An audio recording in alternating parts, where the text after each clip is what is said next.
Today's episode is dedicated to the. I hate her. Today's episode is dedicated to the memory of my Tia Connie. Can you please let me. Can I do anything with you? Everything bothers him.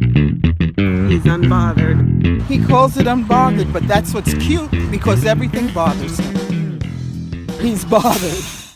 I'm a botherina. What's up, everybody? Thai Rivera here, the absolute best LGBTQ comedian in the world. Welcome to yet another episode. That's right, yet another episode of Unbothered by Thai Rivera.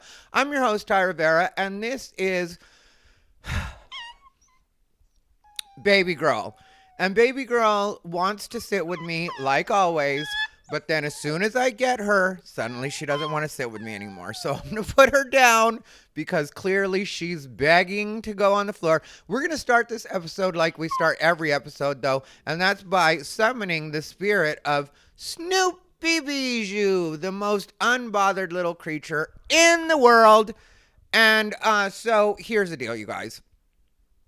This is the New Year's Eve edition, which I'm not sure if I'm going to put out tonight or tomorrow. And I'll go ahead and put the baby on the floor. She'll probably play and make noise. But I told you guys way back with Bijou, for those of you who remember when Bijou was around, the late Bijou. I love referring to that little dog in so many silly ways because let me make sure we're running sound. We are. I love referring to that little dog in so many ways because she was such a big part of my life, and it is fun to do the whole, like, you know, the late Bijou and stuff like that. And that, you know, that really was the roughest part of 2024 for me. 2024 was obviously a year of a lot of changes for me. I blew everything up with the mothership. I don't regret that. People often mention that my place looks very lived in, and I've had people say that in a very nice way because I got told last week specifically that I don't have like a typical influencer place, which I guess now I record and post enough content that I am an actual YouTuber, which is kind of weird to say, but something that definitely did develop in 2024. 2023, we had it going quite a bit as far as the videos go and getting the numbers up and stuff like that and getting an actual audience.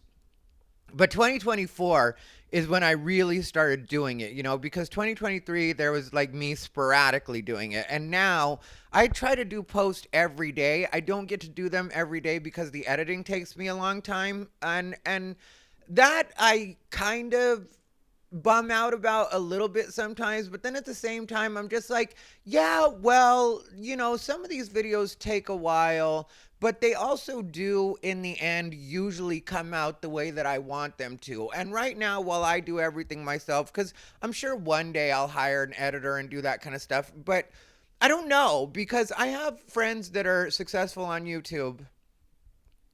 And they tell me, like, you know, Blair White specifically told me that she doesn't think she would have a successful channel for this many years because Blair White has been on for 10 years or over 10 years on YouTube now.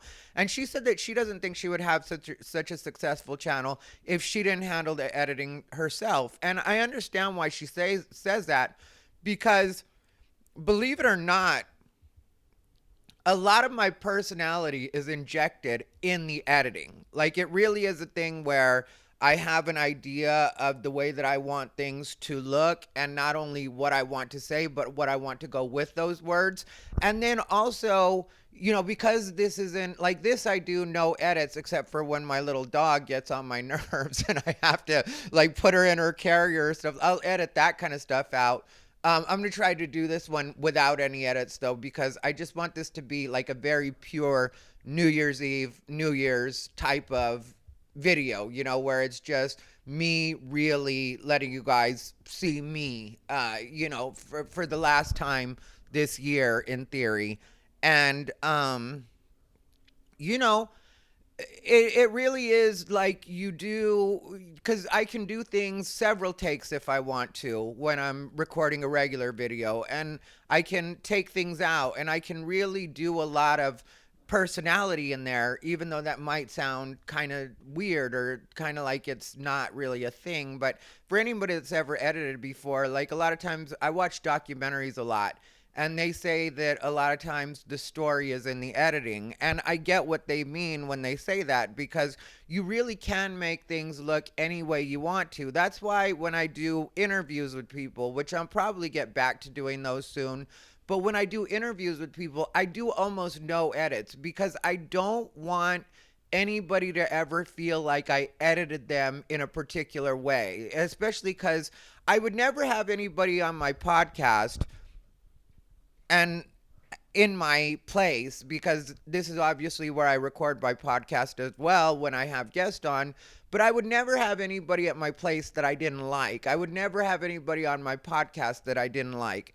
And even the people that I disagree with, because if you remember the old school Unbothered, which I know a lot of you weren't around back then as far as in my life, but the old school Unbothered, I would often have people on that I really didn't agree with. But if you know anything about me, I really don't mind not agreeing with people or people that have differing opinions. That does not bother me in the least.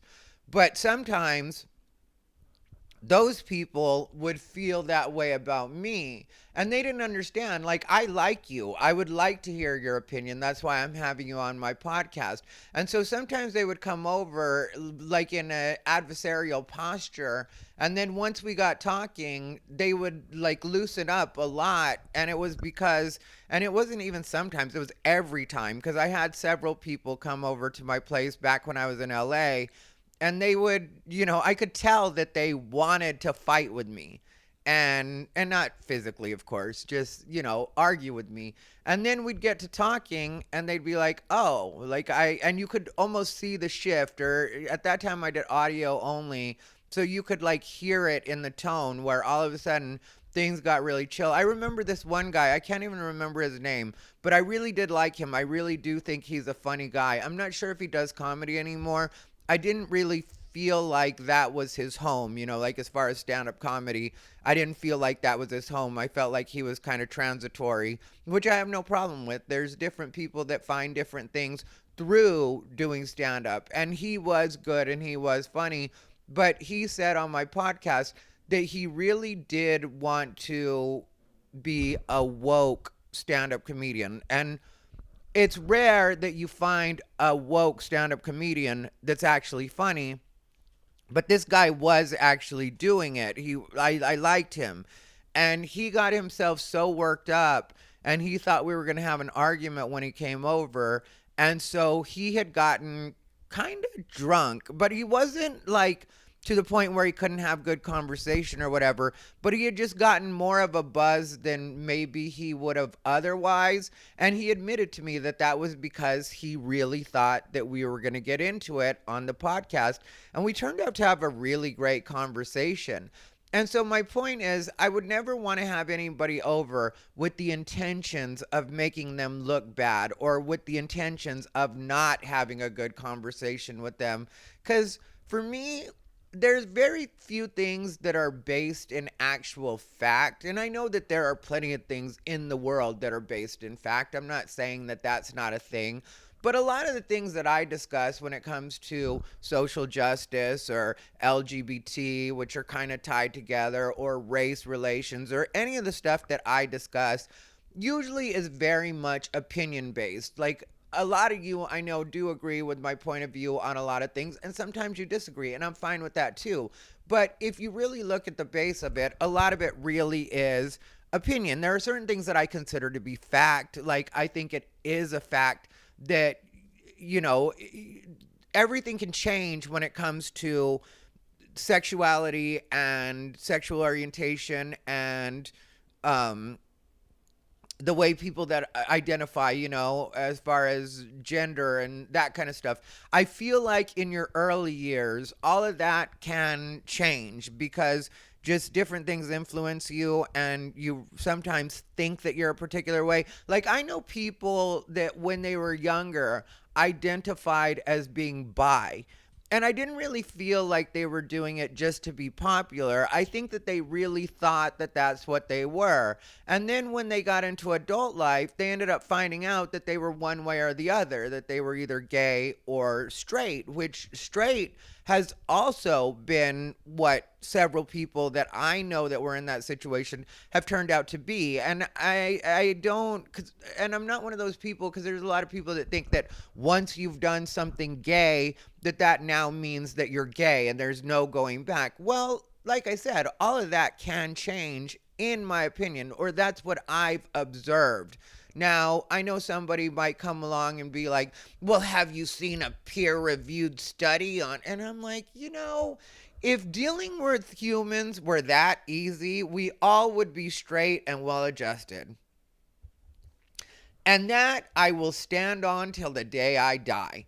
Because I really do feel like if it were just a matter of science and there were a way to either fix people or make sure they're completely broken, everybody would be fixed.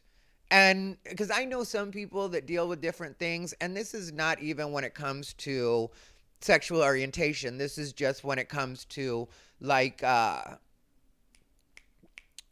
mental health, and I know people that if they could just be fixed, if it were just that easy as like you just turn this button and you just say this and you just do this type of therapy and you'll be fine. You won't even need meds anymore or any of that kind of stuff. And even with meds, I know so many people that are struggling with their meds or have struggled with their meds, and then they'll find their right dosages and their right levels, and then after a couple of years, I guess the body chemistry changes, or the chemistry of the brain, however you would put that, it changes, and then they have to change up what meds they're on. And so I really do feel like mostly everything that people are dealing with is the stuff that's based in opinion. And even when it comes to science and medicine, that a lot of times will change or we'll find new things out. And when it comes to the planets, when I was younger, which one was it? The little one, Pluto? Was that the planet that turned out not to be a planet, or was it Jupiter? No, it's Pluto. Who knows? Anyway, one of the planets turned out not to be an actual planet. But when I was younger, that was a fact. That was one of the planets. And correct me in the comments. And that's the other thing. I don't mind people correcting me in the comments. And some people really do offer a lot in the comments. Like there's this one particular person that says she's a lawyer. And I just say says, I'm not like doubting her or anything, but we're online. And I also realize that anybody can say anything online. And so I can't stand behind anything and be like, this person is definitely a lawyer. But I do believe this person to be a lawyer by the responses that she gives to the different things that I talk about. And I really appreciate her saying the things that she says, because she does remind me that when it comes to law, there are certain things that need to be considered. And I don't mind that at all, I do appreciate different people giving me their different opinions, because my mind isn't completely made up on a lot of things. I mean, like, there are the fundamentals and things that I really think are important, and the way that I believe and the way that I see things. And some of that obviously is set, but some of it is also like, I've been around long enough to know that even my mind changes sometimes, and it'll be on things that at the time I thought I was 100% dead set for or dead set against, and then I saw different things in life and I was like, okay, well, maybe that's a different way to look at it, and maybe it opens up my mind a little bit more. And I think that a lot of people aren't open to doing that because they think that if you waver on, say, like something that you consider to be one of your core values, because a lot of times people will do that with politics. I remember one time I was talking to a friend of mine named Tyler, and I had asked him something about, because he was a Democrat, and at the time, I guess you could say I was a Democrat too. It was the time in my life when I really didn't pay attention to politics very much at all. And so I was just kind of mindlessly doing the Democrat thing, and I'm not saying everybody that votes Democrat is mindlessly doing it, so don't take it that way. It's just that's where I was in my life. I was in my 20s, and I was very much like, oh, all of my friends are voting for Obama and all of my friends are, voting for Gore and George W. Bush is the devil and all these things, was the way that I saw things, but it was not at all from any kind of research or even really paying attention to anything. It was just kind of like these were the things that I had been told, and at that time, I didn't want to put any other effort into it. I mean, researching was still an option even back then. Researching was even an option when I was younger. You just had to go to your library to do it. Now, we all have our phones and we have computers and we can look anything up that we want to be knowledgeable about. Google is a thing for a reason. And so like that's something that I think a lot of us kind of take for granted is the amount of information that we have at our fingertips at this point. But when I was younger, I didn't want to exercise any of those options. I didn't. I just wanted people to kind of think for me, and it was very easy, like when it came to politics, because all I had to worry about, at that time in particular, like the time I'm talking about right now, was getting better at stand up. And so I really didn't think, and I didn't do political humor at all at that time. Everything was just based on my life and my observations. Now I don't do a lot of political, but I do enough that, I want to know what I'm talking about. I do more research because of the videos that I do than I usually want to do. And some of that information I will actually retain, like the stuff that I know is going to come up again or that I actually have an interest in. But a lot of it I just retain for the amount of time that I'm recording the video, and then I kind of let it loose because it's like unnecessary, unnecessary memory space being taken up that I don't need for any particular reason. Like there's certain things where it's like, yeah, I don't really need to know the laws in Florida at all times. That's a good example. But these are the things that kind of I think people a lot of times get stuck on with me, and it's kind of weird that part for me because there are people that'll hate me, and I do mean hate me for my views, but they don't understand that you're kind of hating me for something that for me I'm probably not as serious about as you might think. Like in some cases I say certain things just because they're funny things to say or just because it'll give people a different way to look at it, and it's not necessarily as serious as some people take it. But there are a lot more people, or I should say a lot of people take things as more dire than I do in a lot of cases. So there's nothing I can do about that, and I'm not ever going to try to do anything about it just because I let people be people, and if people are smart, they let me be me, and that's all there is to it. And I mentioned at the top of the episode, obviously, that my this was dedicated to the memory of my tia Connie. And I'm not going to get all sad and crying on you guys because that wasn't my relationship with my tia Connie. For anybody that's not familiar, tia means aunt, however you pronounce it. And, Connie is obviously her name. And I really did love my tia Connie, even though I had not seen her in years and years and years. I come from that kind of family, like where my immediate family, we're all in contact with each other, and even if we don't talk every day, we're close as far as my immediate family goes. And when I say my immediate family, that I guess covers the extended in a way as far as our unit. When I say my immediate family, I mean my mom, my dad, my sisters, and my nephews and nieces, because everything that came from what my mom and dad made is my immediate family to me. As far as uncles and aunts and stuff like that, I'm cool with them.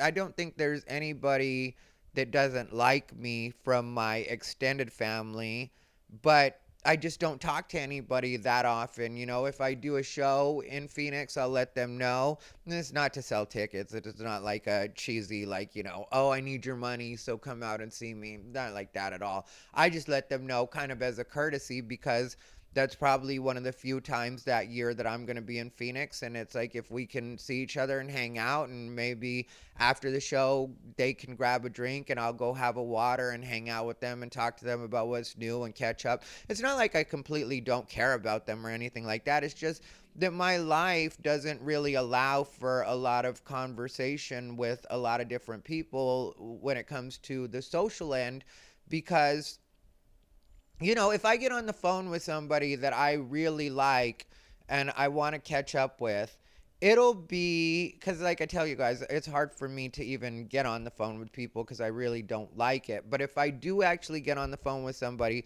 it'll usually be 30 minutes to an hour that I end up spending on the phone with those people. And that is time that I could be editing. That's time I could be at the gym. That's time that I could be running errands, like go to the grocery store or stuff like that. So there are other reasons that I don't talk to people other than just I don't like them. Will you leave me alone, please? You didn't want to be up here. You fought to get out of my arms. Now, please, go get a life. Do something with yourself. You've got plenty of toys. I know because I bought all of them. Now, please go do something with yourself. I swear. And you see toys right back there. That's what somebody was mentioning, is my place looks very lived in. And of course, it does look lived in because I actually do live here. But what I was trying to say about my situation with my Tia Connie is that for me, it's not really about my feelings at this particular point. I really feel bad for my dad because that was his older sister. And I feel like my dad almost has no family left as far as his brothers and sisters go. Obviously, my dad is 84 years old. Yeah, he's 84 years old. And so obviously my grandparents, his mom and dad, have passed on. And then he was the youngest or second to the youngest, I can't remember, but he's from a really big family. 12, 13, something like that. I know one of my parents is from a family of 12 or 13, and the other one is a family of 11. I think my mom is the family of 11, if I remember correctly. But with my dad being the youngest or the second to the youngest, and him being 84, obviously you can imagine the age range of the rest of his brothers and sisters. And I think all of them have passed on. So I feel bad for my dad that, he has one less of his family. And my dad, he really is what I aspire to one day be. And more as I get older, because my dad is like the least petty person I know. Like, he just does not hold on to things. And it's not that like I'm burying this type of letting things go or not holding on to things. He just doesn't hold on to things. And I don't know how he does it. And I'm not terribly petty, I think people have this idea of me. Get out of here. Bye. Get out of here. No, go play. Not doing it. It's like every time I talk about anything's important, that's when she decides to interrupt. I don't know what her problem is, but she better solve it. But my dad really is one of the least petty people, if not the least petty person that I know. Like, he just doesn't hold on to things, and he's willing to forgive. And he's also willing to take care of people no matter what their circumstances, or he's not like a kick you when you're down, or now's my chance to laugh at you because maybe you weren't nice at this particular time. And I'm not saying my Tia Connie was anything like that, because as far as I know, they never had any situation like that. But obviously, I think she was 3 years older than my dad, and like at certain times of the year, 2 years older than my dad. I believe she was 86 when she passed, and she just passed yesterday. But towards the end of her life, maybe like 2 years ago, she had started having problems where she really wasn't able to take care of herself. And I don't think it was really as much a matter of money as it was just her not being able to physically do things, go places. I'm sure money did come into play as far as if you're not able to physically do things for yourself, which is something that a lot of us don't really think about that are able body or not in our years of decline, physically. You like it really is a thing where like you need somebody to do everything for you. Like there was a point where she was living in a trailer and it was really hot. Like she didn't have coolers in her trailer. And I don't know if she had the money for the coolers or not. I know that my dad ended up getting coolers for her, but if you think about it, even if you have the money for the cooler, how are you going to bring it home if you can't drive? How are you going to install it if you can't physically lift it to put it into a space, or you can't cut the space for it, or like all the things that it takes that most of us don't even think about? Because like if I say needed a cooler in my place, I could easily call a friend and just be like, hey, can you help me put this in? And we could run down to Home Depot and get the tools that we needed, or maybe I already have the tools, or whatever the case. It would be easy for me to take care of that. Yeah, it would be annoying as far as I'm gonna have to take time out of my day to put these coolers in, but I need a cooler and I need this place to not be so hot. So let me take care of that. So my dad found her in that condition.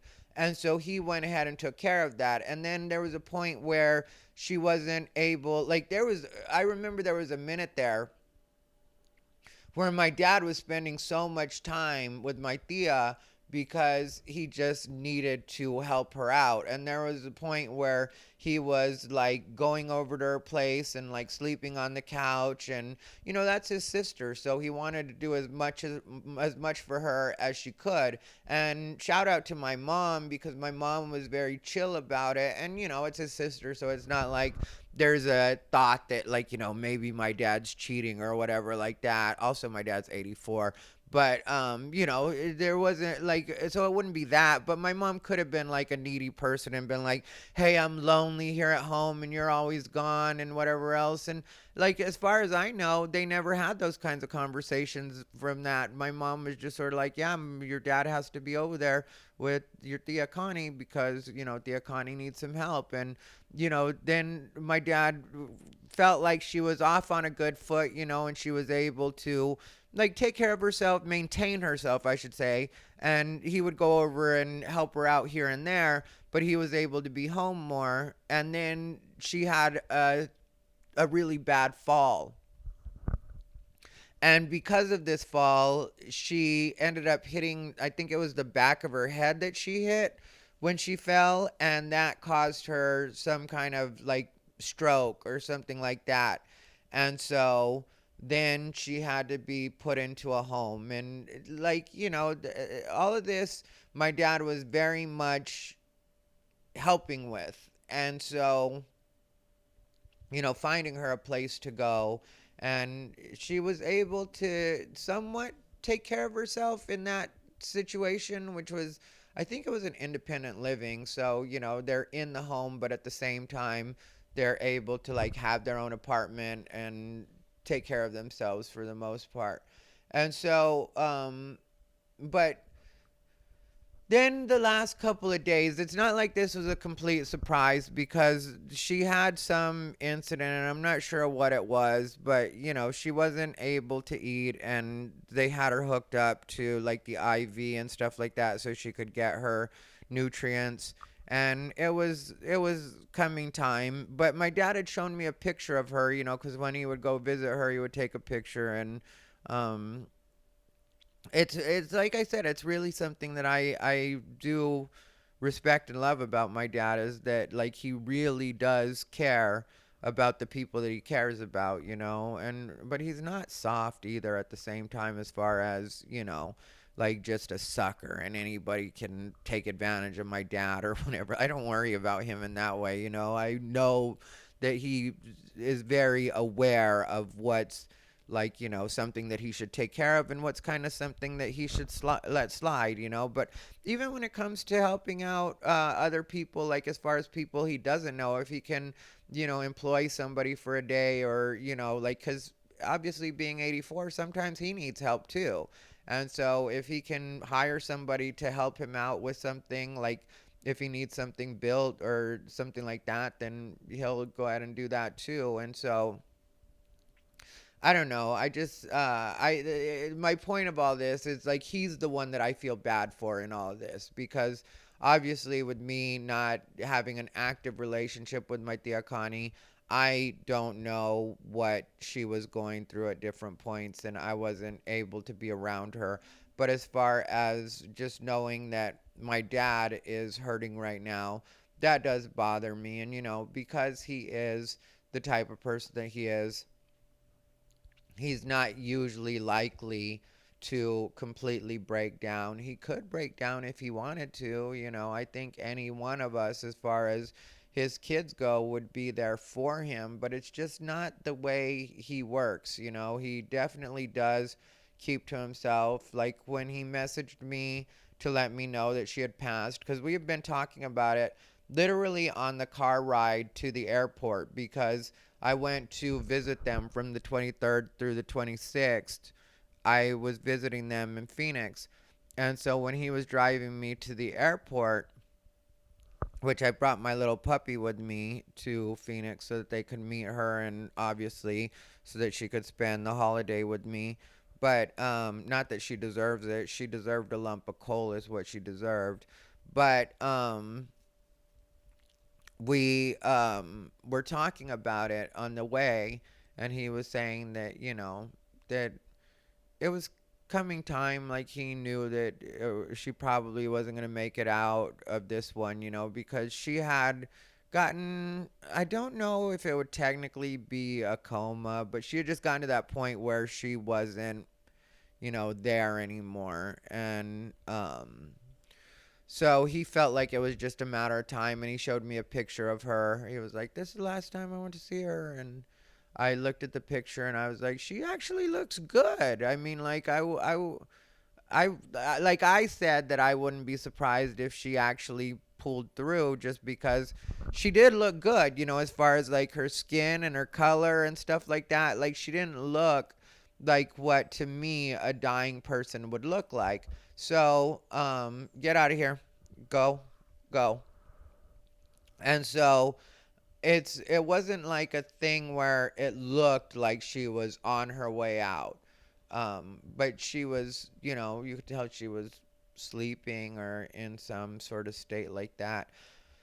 So anyway, I came home, and I guess it's been 3 or 4 days now that I've been home, and I got a message yesterday and was told that, that she had passed. And so I'm bummed out for my dad. I really, as far as I go though, I did have good memories of her. Like she was one of those women that I would classify her, and I say this in the most respectful way possible, but I would classify her as a broad.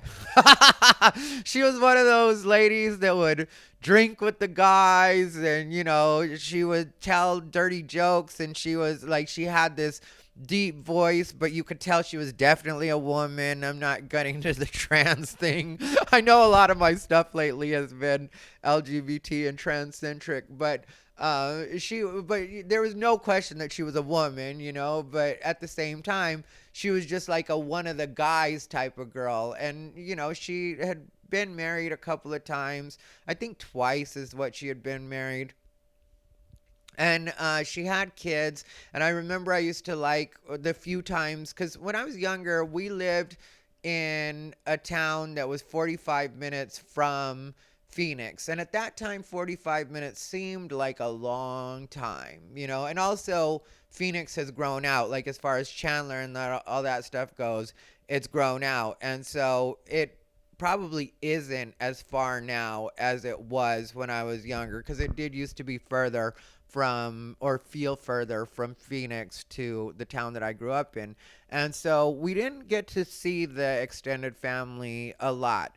But I remember when we would go visit her, she had kids that were like much older than me, but kind of in the range where you could still think they were cool and hang out with them a little bit. Like I remember one time us being in the room, me and my sisters being in the room, because the grown-ups were like talking and doing whatever they were doing, making food. Who knows what they were doing, being grown-ups is what they were doing.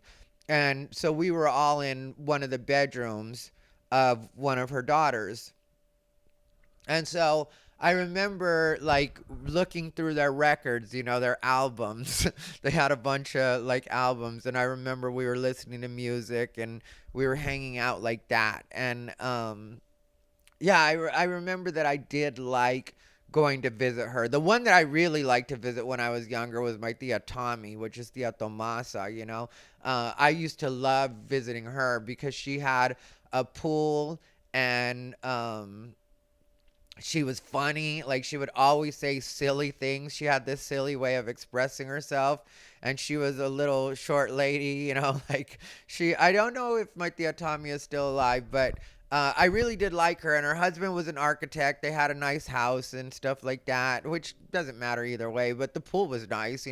We had pools when I was growing up. But since we would see her during times when she would be having like a party, like a Christmas party or some kind of summer type of thing.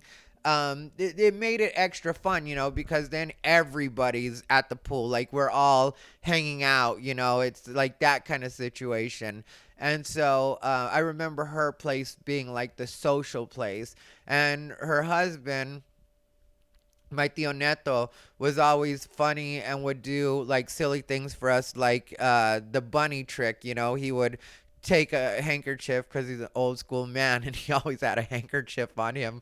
But he would take this handkerchief and he would turn it into a bunny, like he would origami it into like a bunny, a handkerchief. And then he would tell us to pet the bunny. He'd hold it in his hands like that. And he was really good at like flicking it. And because of the way that he was able to flick it, because he had been doing this trick for years, we would always tell him, do the bunny trick, do the bunny trick. And because he was so used to doing it, he was able to flick the bunny fast enough, because he'd tell you to pet the bunny. And when you went to pet it, then all of a sudden he would flick it in his arm and then he'd catch it. But he was able to flick it fast enough that it actually didn't feel like a handkerchief. It felt like a hard little animal, like it really did feel like an animal. And so I remember just really liking being over there. I liked being with my tia Tommy. But my tia Connie, I'd see her, like I said, even at, events that were for my tia Tommy or my tia Tommy was throwing. And she just always was that, like, that broad that would be like, drinking, because, they'd be sitting in a circle. One of the things that I liked about, when I would be with my extended family when I was younger on my dad's side, was that's kind of a way that I think about Mexicans, because like my dad's older brothers and sisters were definitely not as Americanized. They were more old school Mexican. And I remember them, like, a very Mexican thing for me is like them sitting in a circle, and they would all just be drinking and telling stories, and maybe somebody would break out a guitar at some point and sing some rancheras, and these are things that are very distant memories for me, because it was when I was much younger that I would see this and be exposed to it, like my Tío Ray, who is my dad's brother, who passed several years ago now. But I remember my Tio Ray would sometimes, have because his yard was built for it, that's the way he lived, he would hunt and he would, have like bonfires in his backyard, and they would, start a fire and sit around and drink and tell stories and joke and get drunk, and somebody would start dancing, and again the guitar or just singing and the grita, and the Mexicans do the I can't do it. My dad does it well. He doesn't do it anymore. It's like, it's been so long since I've heard my dad do a grita. That's the yell. That's what they call it when they do the yell that you hear during Mexican music. If you don't know what I'm talking about, listen to Volver, Volver by Vicente Fernandez. That's who you can hear a good grita in that song, at the beginning. But my dad can do that. He's really good at it. I am not capable. I've tried. I don't. I don't. I can't do it. But yeah. So I guess maybe in that way it kind of bothers me a little bit because, I'm very Americanized, and like my dad's side of the family, like I said, is definitely more Mexican. My mom's side of the family is straight up Chicano. That's what they are. They're Mexican American, very much so Mexican American. Like some of them can speak Spanish to varying degrees as far as my uncles and my aunts on my mom's side, but they're not nearly as like traditional Mexican as my dad's side was. So that part, I guess, kind of bothers me that, a part of like my most Mexican side, as far as roots go, is dying as well, and I guess that's the part that kind of does bother me, like with Bijou passing and stuff like that, is that it really did drive it home for me that everything is, you know, on its way out, and at the end everything fails, and when I say fails, I mean, like, obviously when you die, I guess maybe a different way to look at it would be like, you accomplished, or you graduated to the next life, um but everything does fail, eventually everything um ends up dying, and so, that's just the way that life works. So and I had somebody mentioning on my comments last week, and I just started deleting them because I don't mind debating anything that I do say, but sometimes I think it's bots that will come in. But if you listen to my podcast from last week, you'll notice that I did not talk about religion at all. um the closest I got to talking about religion on last week's episode of Unbothered was I said something about like me believing in heaven, but I didn't mind what anybody else believes, and that's the way I feel about religion. I have my beliefs, and they're not completely Catholic only beliefs, even though Catholic was what I was raised and Catholic is what I do identify as. But I know that I'm not technically a Catholic. I know that I'm not technically living the Catholic way. And so, who would I be to tell other people how they should think, or how they should, or what their relationship should be with the universe or God or whatever, any of that stuff, however you would define it? That doesn't bother me at all. But I had bots that were just like trying to start a rumor, and I know that there's different people that don't like me, so they'll try to start like rumors on my threads in some cases. But they were trying to start this rumor on the last video that I had said something against Muslims, and that I had like in some way made it sound like there was only one religion, and it's like, I would never say that because that's not my thoughts. But believe me, anything that I do think, I would never delete a comment from anybody saying it. That's a thing with me, is sometimes people don't understand And it's happened to me too on my own videos where I'll respond to somebody, and for some reason, I don't know if I've used a word that YouTube doesn't like, or if it was just the context in which I used a word, or what it is. But sometimes my comments will not post on my own videos when I'm responding to people.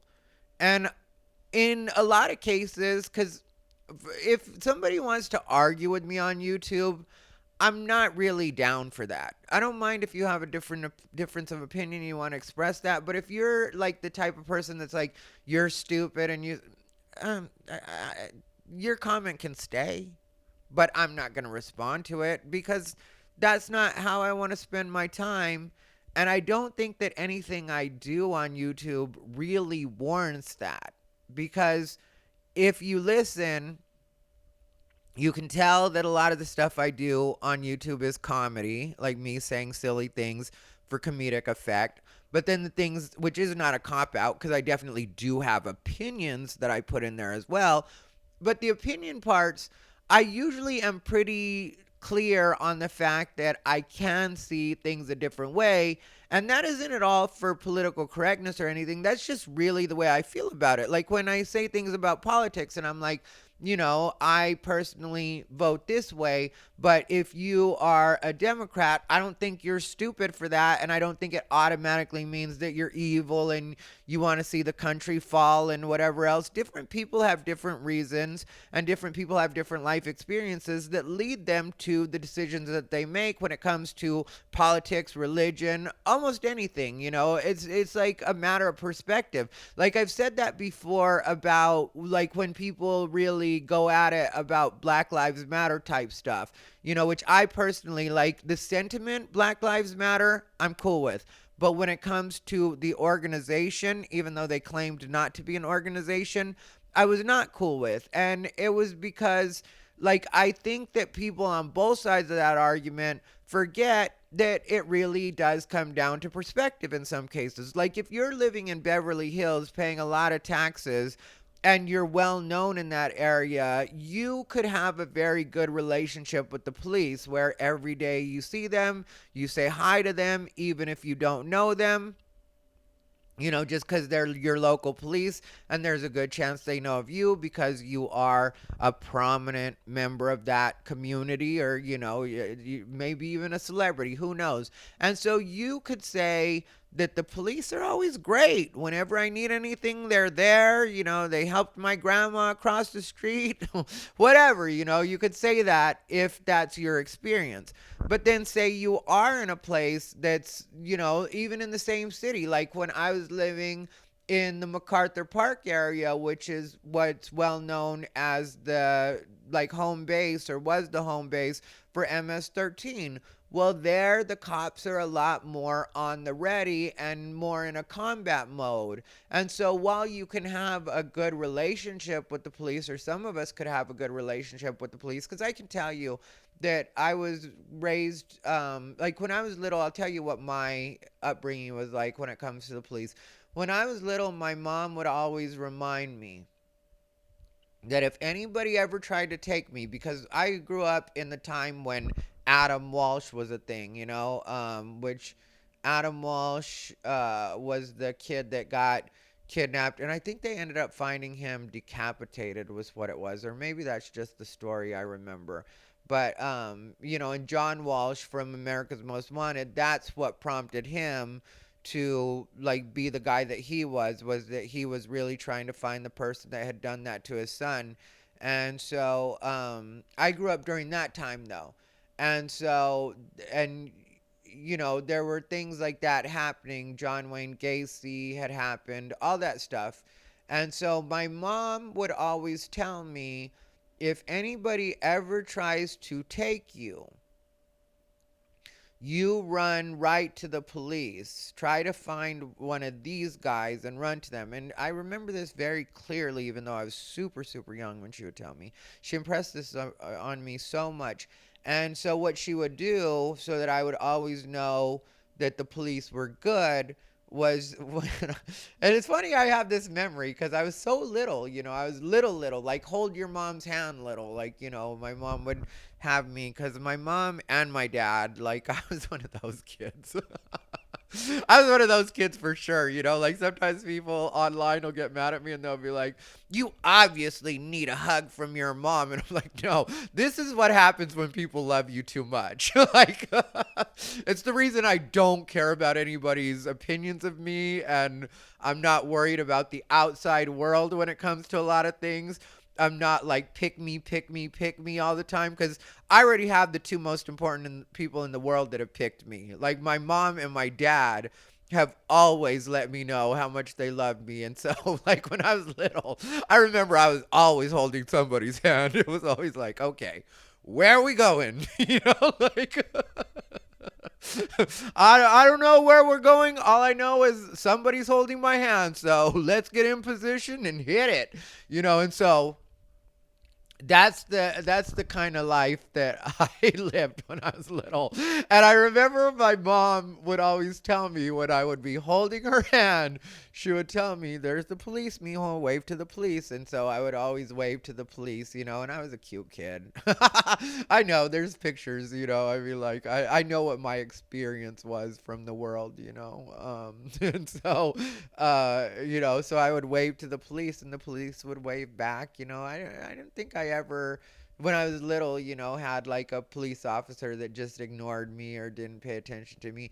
And my mom really wanted to train me to like know that was the safe place, which I know different people have opinions or whatever, but please don't try to come for me on that as far as like, well, do you know the police do? And yeah, I'm an adult. I realize that, but when I was young, and so since I always had that stance, or since I had that ingrained in me when I was a young kid, I've always, for the most part, had like a healthy respect for the police unless they gave me a reason not to, and having the tattoos and stuff like that, I've had my share of run-ins with the police that weren't good or where they did really disrespect my rights or violate my rights would technically be the way to put it. But I also knew that I had to get out of that situation alive, and I didn't want to end up with charges because when I say my rights got violated, I'm not one of those people that's just like, oh, this is a violation of my rights. Like I saw a video like that not too long ago of this girl that really was helping nobody in her situation out because it was her and her brother and somebody else. I might make a video on it, a reaction video, but she was like, I know my rights and whatever else, and like, but she didn't. She was completely wrong. But I knew that my rights were being violated. But at the end of the day, it would have been my word against the police, and who knows how out of hand that could have gotten. If they start just like manhandling me, then I would like to say that I would just allow that, but at the same time, if I'm getting hurt or if I think I'm in danger of getting hurt, then I might do something that would make it so I could get assault on a police officer charge, or at the very least a resisting arrest. And so I've been smart enough to just be like, and that's, people get mad at me for that, when it comes to the Black Lives Matter thing, is I've said before that I think that some of these people, even though they knew their rights were being violated or what was going on was wrong, should have just went ahead and been compliant anyway and handled it after the fact, or maybe not even handled it after the fact, just because to me, your life is more important than this particular argument, even if it's with the police. And yeah, I know it's wrong, and I wish that there were more, I wish that there was more recourse that we had as citizens when it came to that. But, they've lost body cam footage before. And so you're just not guaranteed to come out of that well, even if you are right. But my point is, in the MacArthur Park area, with cops being more at the ready and in alert mode because they are dealing with gang situations in a lot of cases, and to a serious degree, um, somebody from that area could say, no, the police have always been mean to us and they don't have a good opinion of the police. And that's also for good reason. So while the person that I mentioned in Beverly Hills that's like prominent, upstanding, pays taxes or a lot of taxes and gets treated really well, they could say that the police are good, and that would be true. And then the person in MacArthur Park that maybe just grew up poor and that was their first introduction to the police was bad things, whether the adults around them were doing wrong or people's rights were being violated. Whichever way, that's where they form their opinion with the police. And so them and the police haven't always had the best relationship, and that has led to maybe problems in their life, with being defiant and then the police responding to that. And yeah, maybe it is a reactive situation, but their interactions with the police have always been bad. And so, and like I said, in some cases, rights were violated. So they could justifiably say that the police are not good in their opinion. And so you have these people online in some cases arguing, and they don't realize that both of them are right. And so when it comes to perspective, it's like I'm not going to be in a lot of arguments with people over things where it's like, yeah, that could very well be your experience. And so I guess how all of this just ties into like New Year's Eve and New Year's, starting the new year, which is more important than the eve of New Year's, because I don't think I'm going out tonight. I'm probably going to go to the grocery store. I know I'm going to do some editing. I'm probably going to go to the grocery store and grab, something to eat that's just kind of bad food, because I am going to be good about my diet again. I've been bad for the last couple of months, ever since Bijou passed. I wasn't really too concerned about that. Unfortunately, and it sounds bad to say this, but it's just what has to happen, is I'm going to have to leave my Bijou back in 2024, but it not in a bad way, just like, I have to move on from that, because, she's gone. So, she can be in my heart, but I have to move on. So I'm going to leave my Snoopy in 2024. And I've got to get back to self-discipline when it comes to workout, diet. And so I'm going to treat this sort of like Lent. So when I wake up tomorrow on the 1st, it'll be the new day of not drinking soda until my birthday, which is on the 28th. January 28th is my birthday, for anybody that doesn't know. And so I'm going to do no soda, not even on Sundays. I'm going to make it so not even on Sundays will I do soda for the first 28 days of the year. And then once I make it to the 28th, because from the 1st through the 28th, I'm going to be good about everything, working out, posting videos, being productive, because I've gotten really good about being productive, but at the same time, I know there's a lot of time I'm wasting scrolling, and so I've got to work on that. And I'm not saying that that's going to fix overnight, but as far as me not drinking soda, that's kind of an easy fix. It's just a matter of self-discipline, and I've done stuff like that before, so it's not gonna be a thing. And that's a lot of where my calories come from. I'm probably about 10 pounds over where I need to be right now, but I've done that before. I've done like 20, 15 pounds over where I needed to be before, and I always find my way back. But, a lot of this from this year, because, Bijou passed, I think it was August 5th that I had to put her down. And so, that really did, knock me off my game completely. And then having the puppy, it's been work, having her and training her, and she's overall good. I do love her. She's a different animal, a different personality than Bijou, but I'm starting to appreciate that more and more too, because I think if she reminded me too much of Bijou, I think it would constantly break my heart. She presents her own challenges.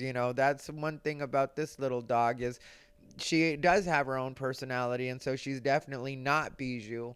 And I am thankful for that because, it gives me a different set of circumstances to work with, and in some cases against, because she's so stubborn.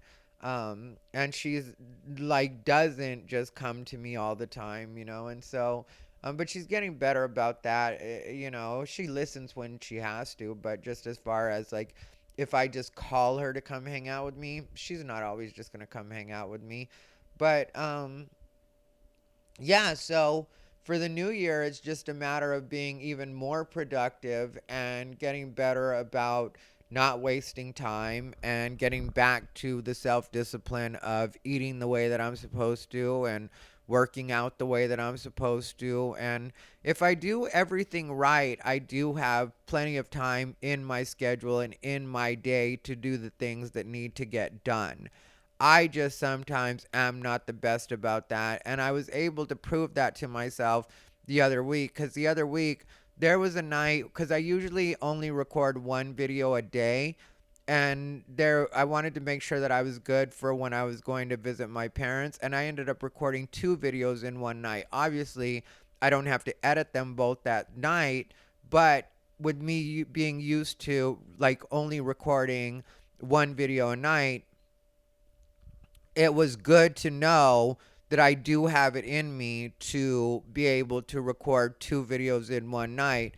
And for one of them, I had written a script, and for the other one, I hadn't. Because some of them I script, and then some of them I'm just 100% freeform. But I'm beginning to see how scripting can also be very helpful in what I do, because it makes the editing so much easier because my thoughts aren't as scattered. Because when I do things just off the top of my head and freeform it, they will be fun, but the ones that are scripted are just as fun. That's one thing I'm noticing, because I used to think like, oh, the magic gets lost if I script them, but it really doesn't. It like allows me to be more focused, and the editing is easier because sometimes when you freeform it, you'll notice that you say this over here that really needs to go in the beginning of the video, and like, so there's a lot of like heavy, like some of my videos, I think most people would be surprised to see how they would start it out, because it's like I took the beginning, took part of the end and put it in the beginning, and then I took this and put it in the middle and had to move this around, and this had to go over here, and it's hours and hours and hours of editing, which is still hours of editing when I do the scripted videos. But it's a lot easier because there are a lot fewer points where I actually have to move things around like that. And so I really do wish all of you the best 2025 that you can possibly have. And I hope 2024 has been a good year for you. And I want to say that I really do appreciate all of you for any amount of support you've given, whether that's just watching me or actually like, giving a super thanks or super chat or whatever. Like, I'm thankful for all of it. I'm thankful for every single thing you guys do for me. I'm thankful for, like I said, the fact that you guys will take time out of your day or night or whatever time of whatever time of day you end up taking out to watch me and pay attention to my thoughts and leave comments and subscribe, all like, which isn't me saying like, comment, and subscribe. I don't do that on these. Like, these, I feel like you guys that like me, that watch me, you already are subscribed. You already do, like, because my podcast is something different than my current events videos, so I don't feel like I have to remind you guys of that. But I do appreciate all of it. I really do, because the people that watch these videos to me are my core audience, are the ones that really do not just care about my opinions on the other videos or when I'm saying funny things, but you guys really do care about me as a person. And I will never not be grateful for the way that you guys took care of me. And I do mean that, because you really may not realize it, but you really did take care of me through the Bijou situation. Like some of you giving advice, and some of you sharing your own personal stories, and some of you, even to this day, I'll get comments on my videos where they're like, they just came across the Bijou video when I had to put her down, and they're like, I just had to put my best friend down too. And yeah, that does like hit me a particular way, and does make me a little bit sad. But at the same time, I think that it's very special that people can get some sort of, comfort from watching that, I really went through that with you guys. And, I cried more than I probably have cried in front of any friend that I know. And I did it, in front of you guys. And you guys were always good about it. And some of you were honest in the fact that, like, hey, I can't watch this right now, but you really do have my sympathy and my heart goes out to you, but I'm just in a place where I can't watch this, and I get that too, but either way, I appreciate you guys being here, and I really am thankful for the year that we've had, and 2025 is just going to be even better. So thank you for watching, and definitely stay unbothered.